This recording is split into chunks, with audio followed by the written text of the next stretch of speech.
Coaches Wednesday Weekly Buzz. I'm Bob Bertucci with fellow Master Coaches Tom Hilbert and Jim Stone. Mick Haley is sailing the seven seas, so he's somewhere in South America at this point, and we're not able to have him on for this episode. But today we got a special treat for you as we dive into the dynamic world of college athletics and professional volleyball. Our first guest is a true authority on the rapidly evolving landscape of college athletics, specializing in the area of name, image, and likeness, NIL deals. So please welcome Bill Carter to the show. Thanks, Bob. It's really great to be here. Great to be back.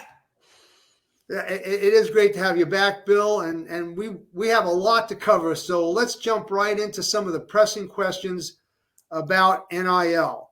And I'm going to start it off with a question that I think everybody's always interested in hearing about, is how much NIL money is currently being paid to college quarterbacks, top scoring basketball players, women's volleyball players. That's particularly interesting for our listeners. Yeah. So like most of NIL, Bob, like most aspects of NIL, it's a little bit confusing in that because we don't have a centralized database of really any NIL data, and certainly not compensation data. In other words, it's not really being tracked, and what little is being tracked, it could be as little as 30% of all deals might be actually being tracked and therefore provided to compliance offices at the university level. We don't have a lot of good information. And so that's number one.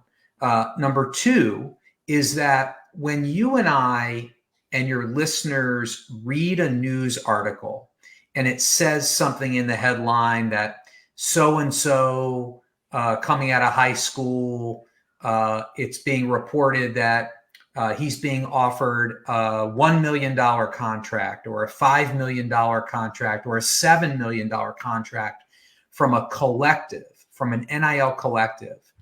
That creates even more confusion because we don't necessarily see, first of all, we don't know if that's accurate because there's no way to verify it. And number two, it's difficult to know what's actually embedded in that NIL agreement. In other words, what is that student athlete agreeing to do? We call those NIL activities. What NIL activities is that student athlete agreeing to do for that compensation? So it becomes very murky. Let me sort of take it in a slightly different direction. What we do have okay data on is the compensation per NIL activity. And what we think we know is that many of the Power 5 quarterbacks, running backs, wide receivers, so the Power 5, the upper echelon of college football, they're being paid somewhere in the neighborhood of, on the low end, maybe $3,000 per NIL activity, and on the high end, maybe $10,000 per NIL activity. So making an appearance, signing an autograph, doing an autograph session, not signing one autograph, doing a short social media campaign, those sorts of things. And of course, if you're doing those a number of times, then the compensation is adding up. And your compensation, if you're a football player at a Power 5 institution, is probably very high. It's probably well over $100,000 a year. But these gigantic deals that we see being reported, it's difficult to sort of pull them in and make them make a lot of sense of them. So the second thing, and I realize my first answer here is a long one, but the second thing is I just want to touch on the volleyball aspect. So all the same things I just said about difficult to track, applies to every sport, including volleyball. But here's what we think we know.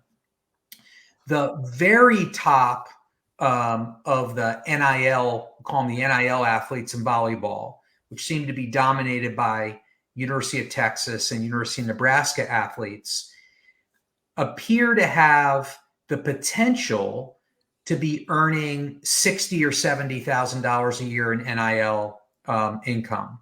And that's Maddie Skinner, Alexi Rodriguez, Harper Murray. Again, we can't verify that that's what they've made, but we can sort of read the tea leaves and see what the opportunities are for athletes at that level. Now, the last thing I'll say is that the sort of rank and file, but still high level Division I volleyball player is probably more in the range of $100 to $500 per NIL activity. So the Power 5 quarterback, that range I just said, probably in the $3,000 to $10,000 range. For the volleyball player, probably in the $100 to $500 range. Again, per activity. Could be an autograph, a social post, an appearance, etc. So, Bill, Tom Hilbert, we hear a lot about, from a coach's standpoint, how this is being used in recruiting, when in fact it's, the NCAA says it's not supposed to be used as an enticement. What are you hearing along those lines, and how is that happening? Yeah, so as you just indicated, the NCAA guidelines or policy, however you want to position it, is pretty clear on this one, which is that NIL is not to be used as an inducement. And inducements happen when a coaching staff is trying to recruit a high school student athlete onto campus for the first time. An inducement can happen by way of the transfer portal. So a college student athlete's already in the transfer portal. They've decided that they want to change universities, and they potentially are being induced to go to University X versus University Y because of an NIL opportunity that's been communicated to them. And then there's another kind of inducement, which I guess doesn't, other people don't use it to apply to this, but I do in this scenario, which is an inducement to stay, right? So we talk, for the first time ever, you hear coaches talking about retaining players, player retention. So that's keeping the roster, the current roster, intact. And it's, to me, and this is my opinion, I'm one of many voices, but my opinion is, if you are induced by NIL to stay on a roster, that also fits within that category, which is not supposed to be happening.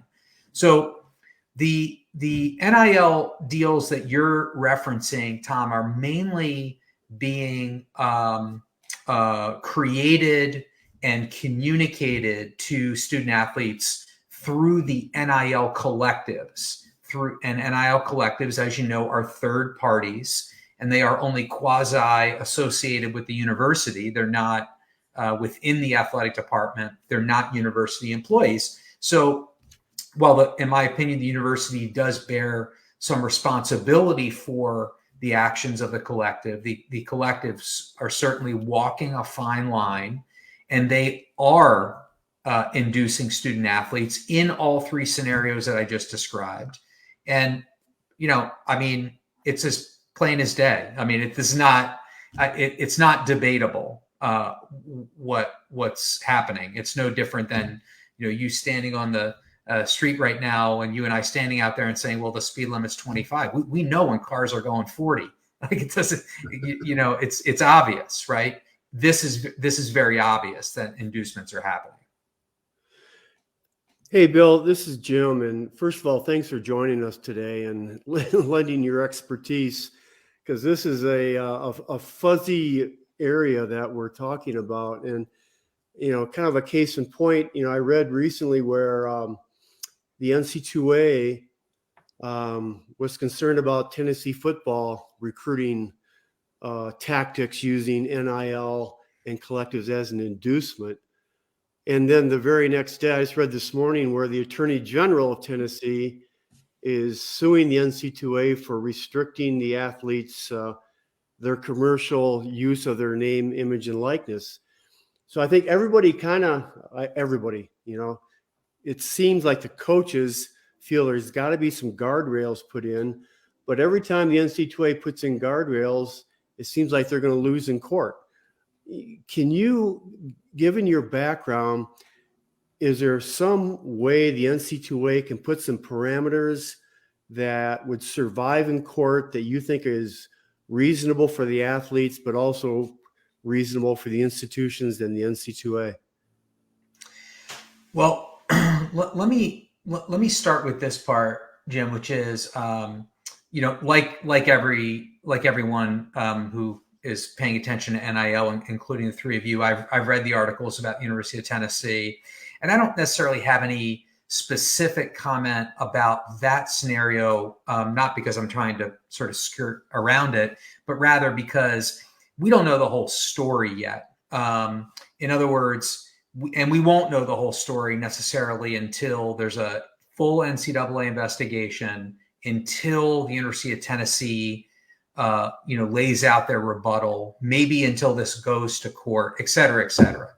But I will say that, and just to put a fine point on something that you just said, the reason you're bringing it up and the reason I think it's part of our discussion right now is that the NCAA has clearly decided that they're going to test their authority, that you have all these member schools, and it's probably close to 100% of them, member institutions that make up the NCAA, asking for guidance, asking for rules and guardrails. And part of that, again, my opinion, part of that is enforcement. There's no reason to have a rule if you're not going to enforce it. And so, the universities asked for guardrails more than they had more than they had in the summer of 2021. And now there's starting to be enforcement. First with issues at Florida State, and now at Tennessee. And certainly these will not be the last two.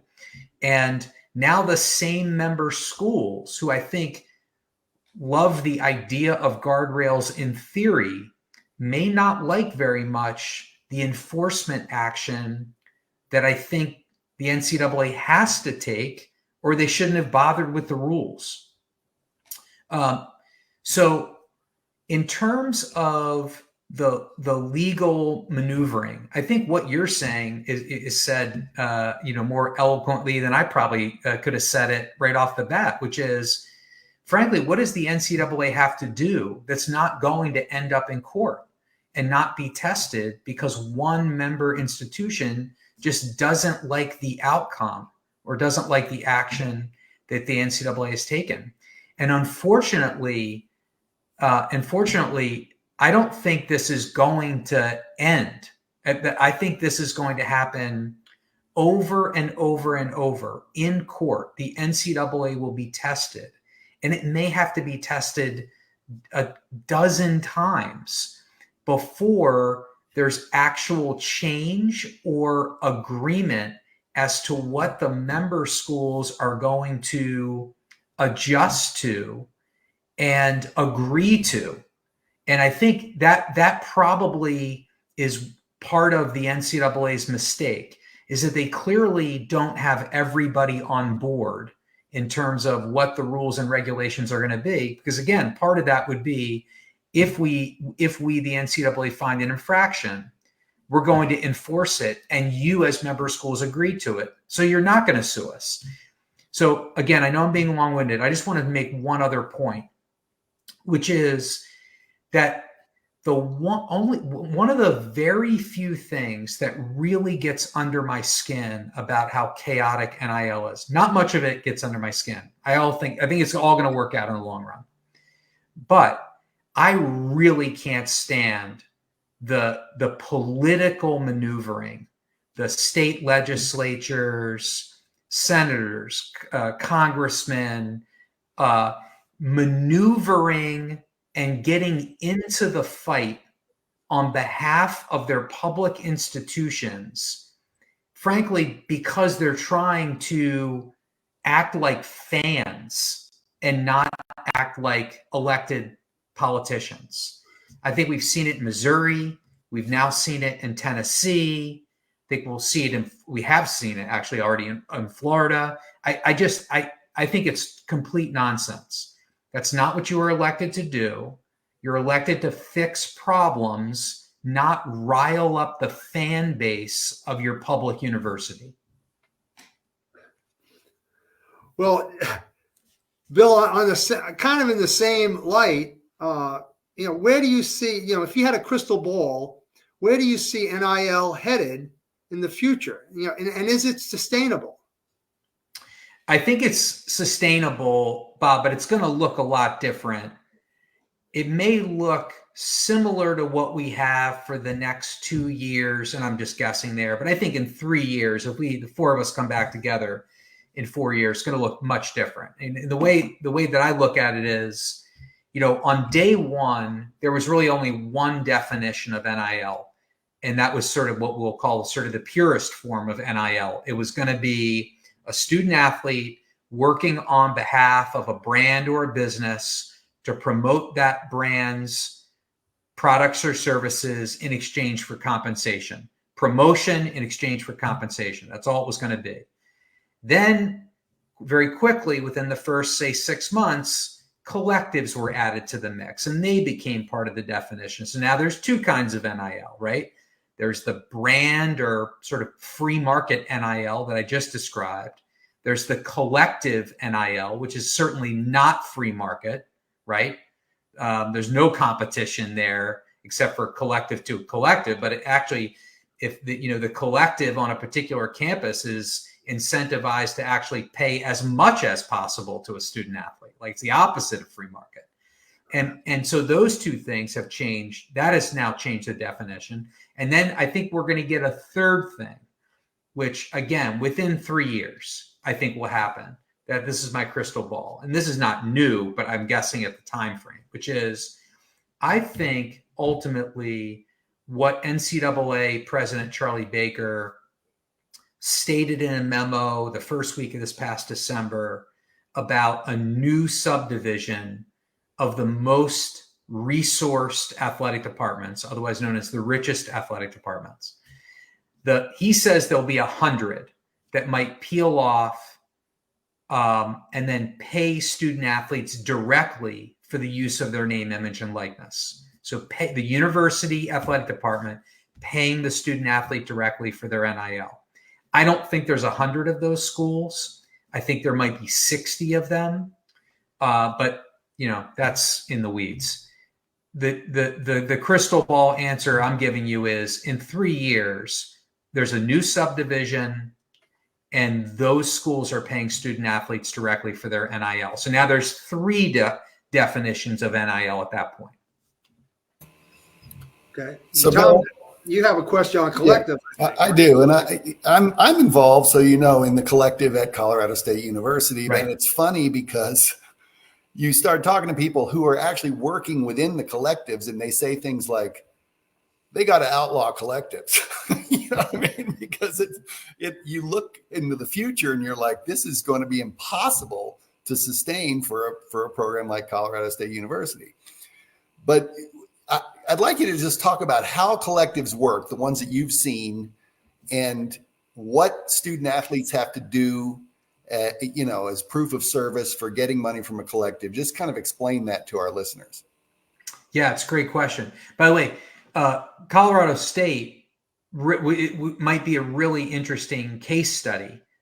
So again, if we're having this conversation in 3 years, is a Colorado State one of those top 100 universities? I certainly think so.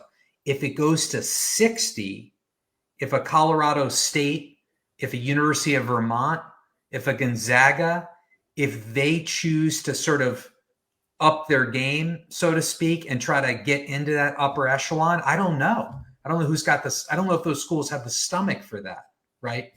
But but so anyway, Colorado State, very interesting that you bring them up. So how do collectives work? Well, at the very sort of like baseline for the listeners, about 99% of collectives are launched by a single wealthy booster or a small group of wealthy boosters who have ties to the university, obviously as alumni, and probably closer ties to the athletic department.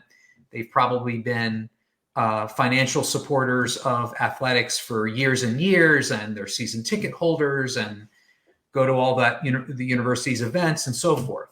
And so now that these individuals are allowed to participate in NIL, the way that some of them choose to do it is to create a business entity. Most of them are for-profit ventures. Some collectives have been set up as nonprofits, and I think we'll talk about that in a few minutes. But they're a business entity whose mission is to essentially raise money, whether it's through other boosters or through commercial activities or developing relationships with local businesses or brands, and almost acting as an agency, and then creating NIL opportunities so that money can get into the hands of the student athletes that they're trying to support. That's sort of at its most basic level why collectives have sprung up. There are about 200 of them. Just to give you a frame of reference to your listeners, there's about 300 Division I athletic programs. So about 2/3 have a collective that are supporting them. And that's, in a nutshell, that's what collectives are here to do. And Tom, sorry, I'm now remembering the second part of your question, which is, sort of what does this mean to athletes, reporting, and so forth.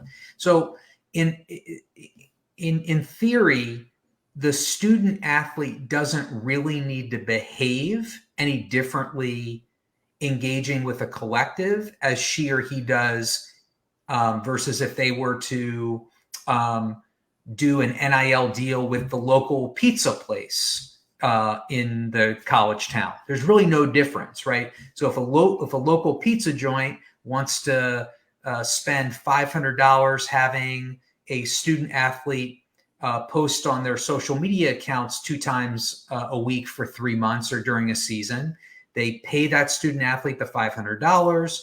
The student athlete signs a contract. The contract, a copy of it goes to the compliance office, and the pizza place probably just, and it's pretty obvious with social media, right? Because it's public, but the pizza place just says, okay, I'm going to send you a check every week once I get proof that you have completed the NIL activity. And that proof usually comes in, literally just a screenshot of the social media post, right? And so in theory, the collective is not operating any differently. They're operating at a different scale, because there could be a couple of dozen athletes that are associated with the collective, or maybe 150 athletes because they brought in every scholarship football player and a host of other athletes at the university. But in theory, there's not really any difference in terms of what the student athlete is expected to do. They're expected to perform NIL activity in exchange for compensation. Hey, Bill, this is Jim, and staying with collectives for another moment, and also the subdivisions and some proposals by the new NC2A president, Charlie Baker. One of those things is you have more expertise than I, so I hope I'm phrasing this correctly.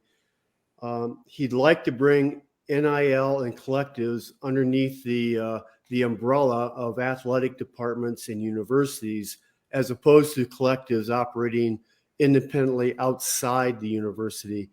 Do you have an opinion one way or the other in terms of what's going to be best for, I guess, the athlete, but also from an NC2A perspective, to streamline and clean up the process? So, Jim, one thing that's really interesting is think of how quickly things have changed on this timeline.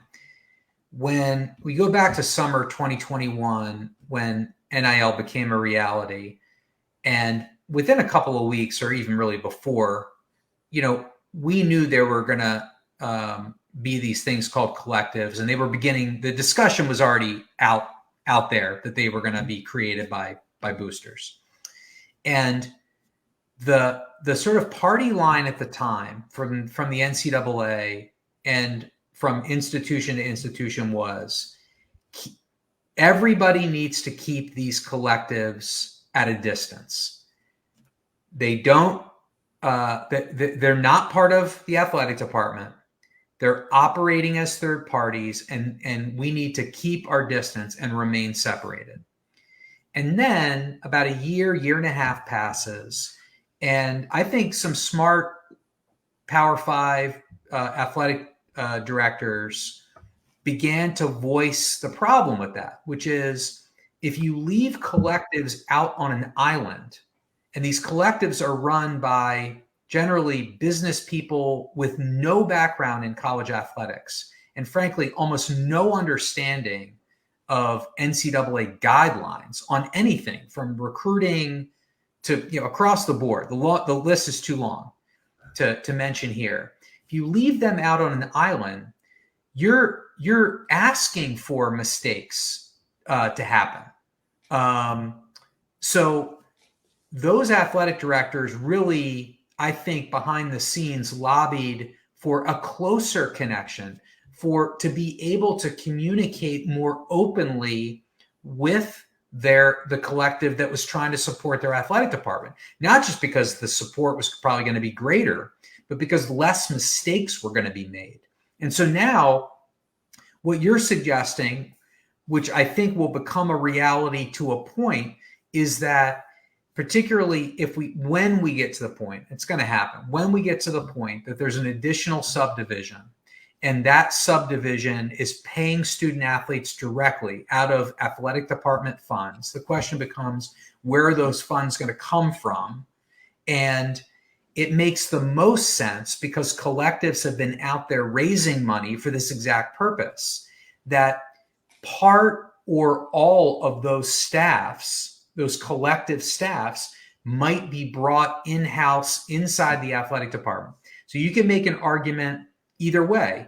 That's a terrible idea. These are not college athletics, people with college athletics experience, and we'll do better using our own internal resources to raise revenue and pay student athletes for their NIL. Or you can make the argument, well, they've already been doing it for a year or 2 years or 3 years in some cases. So let's just bring them in, and maybe we'll have a leg up in the process. But so I think the reality is that some version of it is going to happen. I don't see a scenario in which, if a Power 5 university becomes part of this new subdivision and is paying their student athletes, I don't see a scenario in which they just completely walk away and turn their back on the collective that's been essentially serving in that capacity up to this point. Bill, you mentioned nonprofit and profit collectives. Can you explain that a little bit? Because I can't see how there's any profit being made. They're just giving money out, unless collecting the money is part of the profit. Yeah. So I'm not an accountant, and I'm not a tax attorney, but I will. I'll sort of explain it this way. So, a lot of us, I don't know if there are any tax attorneys or accountants among the group here. I don't know Jim and Tom's background, but I will say that, there is a difference between being a nonprofit and having tax exempt status, right? And so the idea initially, Bob, was say there's 200 collectives, only about 20 or 30 were created as nonprofits. Okay. And so they did that with the intent to raise money from donors and be able to provide a tax reduction opportunity for that donor in the way that that donor might have been giving to the university or athletic department in the past, and being able to take a certain percentage of that donation off of their tax bill come April 15th. That was their intent. The IRS stepped in about 6 months ago and basically published a memo that said that that's not that collectives are not serving any sort of purpose that would establish them as a tax exempt organization. So no donor is going to be able to claim that they made a donation and be able to reduce their tax bill. That's sort of been set in stone now by the IRS, and essentially the IRS saying, listen, you don't serve a tax exempt purpose. You're essentially an agent who's collecting money from one source and creating a business scenario that gets money into the hands of student athletes. That's not for tax. That's not a tax exempt purpose. So you can call yourself a nonprofit, but you're not going to be tax exempt.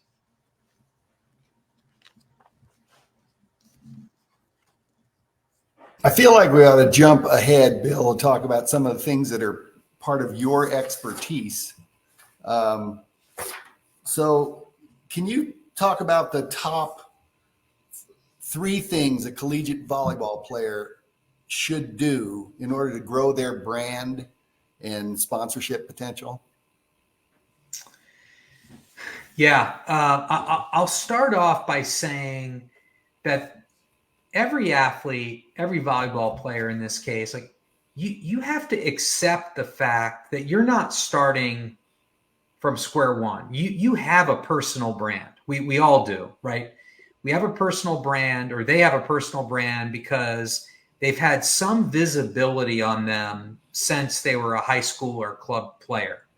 They've had news coverage. They've been on social media. Their parents and friends and family and other fans of the program that they were in. They've had all of those eyes on them. And if you were to survey lots of individuals around a student athlete and you were to ask them, give me 3 or 4 words that come to mind when I say this athlete's name, and they were to tell you those 3 or 4 words, like that is the start of that individual's brand. So they already have a brand.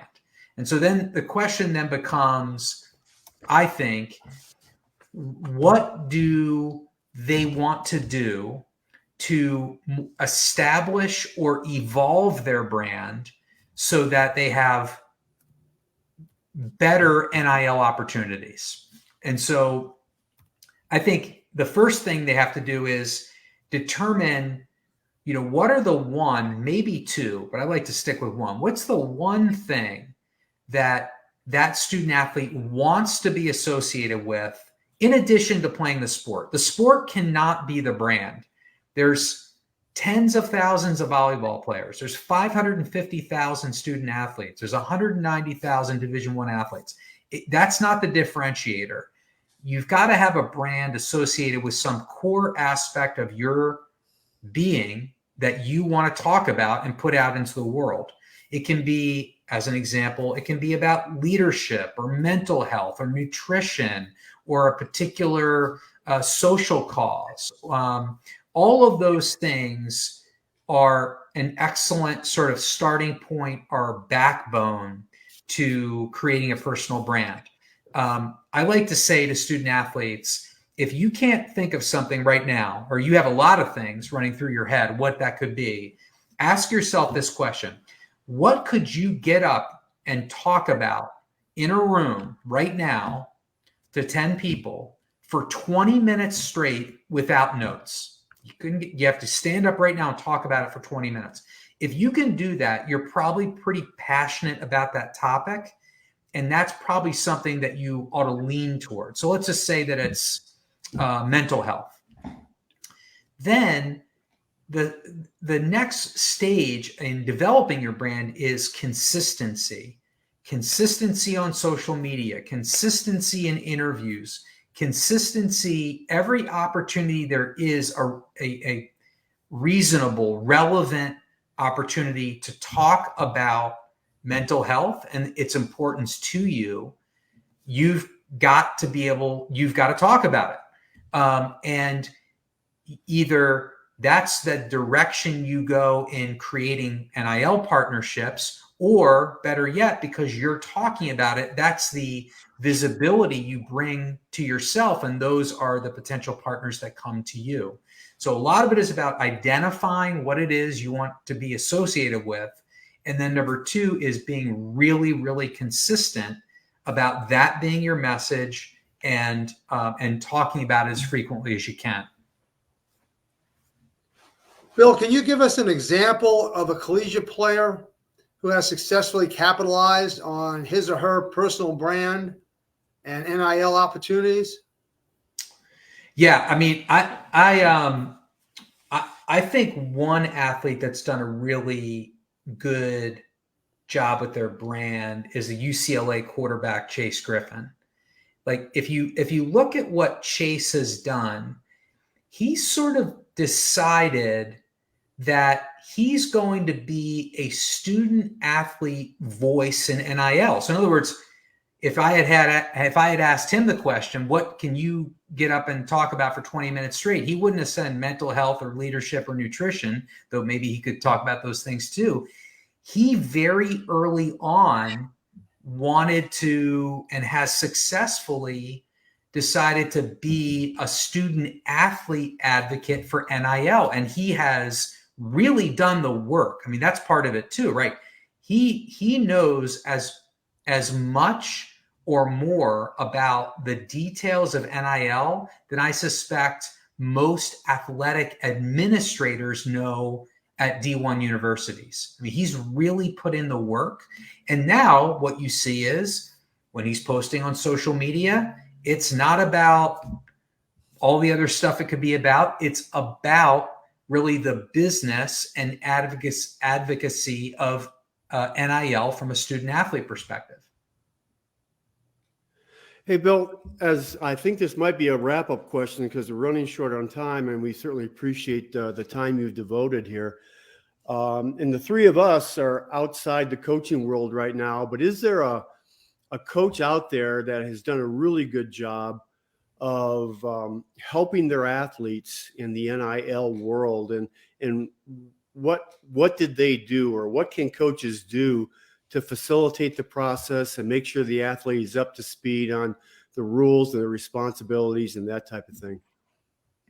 Gosh, I'm gonna name a name here in a second, and I want to just be clear that there's no formal relationship between the two of us, because it wouldn't be fair to him, and I don't want anybody to think that I'm attaching myself to a name in any sort of official capacity, because that's not the case.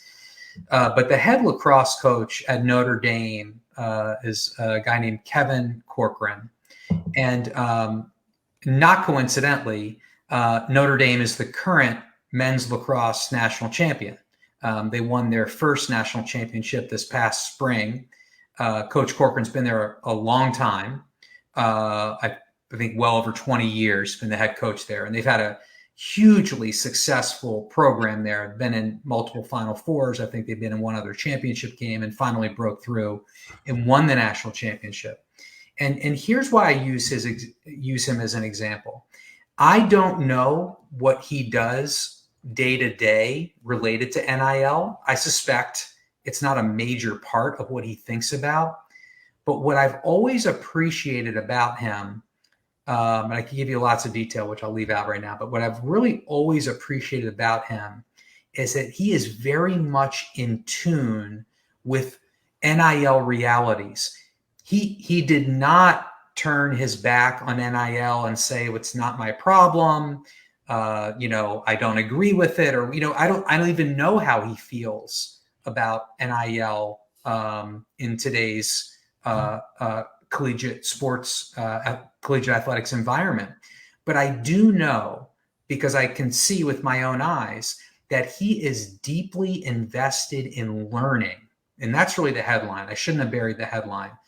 I really appreciate coaches that, whether they support NIL or they don't support NIL personally, that they look at it as part of the modern evolution of college sports, and they become learners of what NIL is, and then determine how they're going to apply it to their own programs. So Coach Corcoran at Notre Dame, a bunch of others, but he's just somebody who comes to mind. Bill, we all want to thank you for coming on the show again and really, giving us some real insights into this NIL and helping our coaches that are listening and viewing the show today. And I hope you'll agree to come back again as this NIL continues to develop. I know you're doing a lot with your courses and your NIL MBA program. Thank you for doing that. It's great to have somebody out there that we can use as a resource. Bob, thanks for having me. Jim and Tom, good to see you again. Count me in for visit number 3 whenever you need me. All right. Thanks, Bill. All right, let's take a minute to hear from our friends and sponsor at SNA Sports Group about their outstanding volleyball net systems. When you're talking about volleyball equipment, Collegiate 4000 is our benchmark, and it's our most popular system. At 22 and 27 pounds for the post weight, it's very easy to carry around. And I've seen middle schools as well as high school teams be able to set it up in under 5 minutes consistently. It uses our international net, which is a really unique net design. It doesn't slide back and forth on the top and bottom ropes. You actually hook the 4 points up, tighten everything up, and you're ready to play. Regardless of your sleeve size, whether they're 4-inch, 3.5, or 3-inch, we can modify our posts to fit that. They'll drop right in with a lifetime warranty on the post and a lifetime warranty on the winch. We're covering all of the real major components of the net system. We have infinite net height adjustability on the slide rail, from men's height all the way down to tennis if needed. And it's also infinitely upgradable. You don't really have to buy posts again. You can always just upgrade the rails and keep on going with whatever new technology we come out with. So if you're looking for a lightweight and versatile net system that's a snap to set up, I wouldn't look any further than the Collegiate. If you're interested, please give me a call. I'd love to talk with you.